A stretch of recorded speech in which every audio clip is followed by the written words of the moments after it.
ગુજરાત સરકાર અસામાજિક તત્વો સામે કડકાઈપૂર્વક કાર્યવાહી કરવા માટે કટિબદ્ધ છે અને એના ભાગરૂપે જ આજે જૂનાગઢ શહેરમાં ગાંધીગ્રામ વિસ્તારમાં દબાણ દૂર કરવાની કાર્યવાહી શરૂ કરવામાં આવી છે।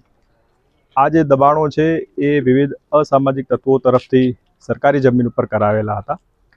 એના માટે જરૂરી જે લેન્ડ રેવન્યુ કોડની કલમ 61 હેઠળની કાયદાકીય પ્રક્રિયા છે એ પૂર્ણ કરવામાં આવી છે। સાથે સાથે એ લોકોને એ દબાણ સાબિત થતાં એ જગ્યા છોડવાની પણ નોટિસ આપવામાં આવી હતી, પરંતુ એ લોકોએ આ જગ્યા છોડી નહીં અને આથી આજ રોજ સંપૂર્ણ પોલીસ બંદોબસ્ત સાથે વિવિધ રેવન્યુની ટીમ સાથે અમે આ દબાણ દૂર કરવાની કાર્યવાહી આજે શરૂ કરી છે।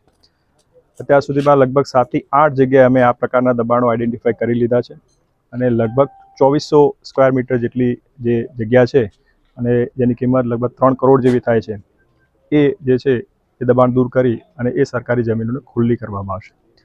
આપના માધ્યમથી જે અસામાજિક તત્વો છે એમને પણ ખાસ તાકીદ કરવામાં આવે છે, જેને પણ સરકારી જમીન પર દબાણો કર્યા હોય એ સ્વયંભૂ આ દૂર કરી દે, અધરવાઇઝ એમની સામે પણ અત્યારે જે કાર્યવાહી કરવામાં આવી રહી છે એ જ પ્રમાણેની કડકાઈપૂર્વકની કાર્યવાહી ભવિષ્યમાં કરવામાં આવશે।